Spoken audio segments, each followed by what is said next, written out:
সবাইকে জানাচ্ছি শুভেচ্ছা। আজকে আপনাদেরকে দেখাবো হালিশহর বিচ নিয়ে, যেটি সেনাবাহিনী দ্বারা পরিচালিত, এবং সেখানে গিয়েছি। অন্যরকম একটা সৌন্দর্য সেখানে। আর সবচেয়ে ভালো লেগেছে জায়গাটি পরিষ্কার পরিচ্ছন্ন ছিল এবং পুরুষ মহিলা সবার জন্য ছিল টয়লেটের ব্যবস্থা, এবং সবাই নির্দ্বিধায় ঘুরতে পারছে, একেবারে হিজিবিজি না। আপনি যদি গাড়ি নিয়ে আসেন তাহলে সেখানে পার্কিং করারও ব্যবস্থা করেছে। সম্পূর্ণ সেনাবাহিনীর হাতে পরিচালিত হচ্ছে, এবং প্রথমে গেটে ঢুকতেই আপনাকে এন্ট্রি করতে হবে।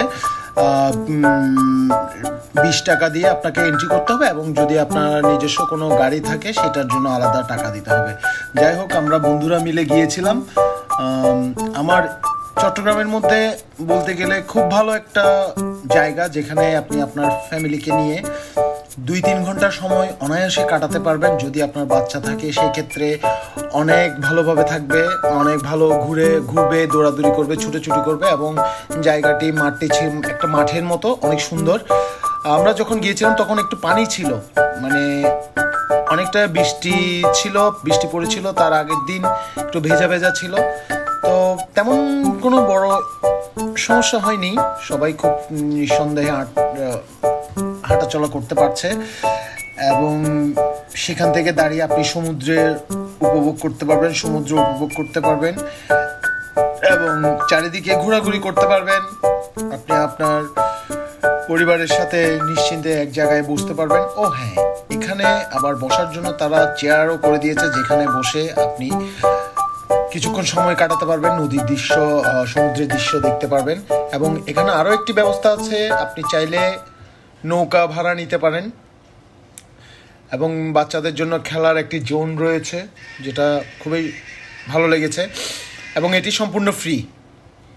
আর অবশেষে সন্ধ্যা হয়ে আসলো। এটি হলো সন্ধ্যার দৃশ্য, যেটি আরো ভালো লাগছিল।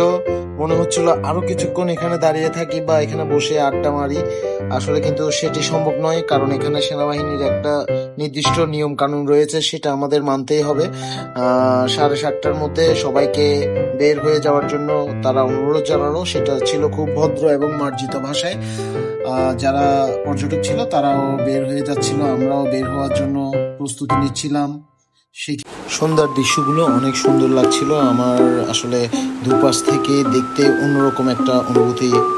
এইভাবে আপনি একটু চিন্তা করেন যে আপনি একটা বড় একটা মাঠে দাঁড়িয়ে আছেন, দুপাশ থেকে আপনি সব নদী, ছোট ছোট পানি খাল বা নদী দেখতে পাচ্ছেন, সাগর দেখতে পাচ্ছেন, আর সেক্ষেত্রে সুন্দর হয়ে আসে। এটা আসলে অন্যরকম একটা অনুভূতি ছিল আমার জন্য।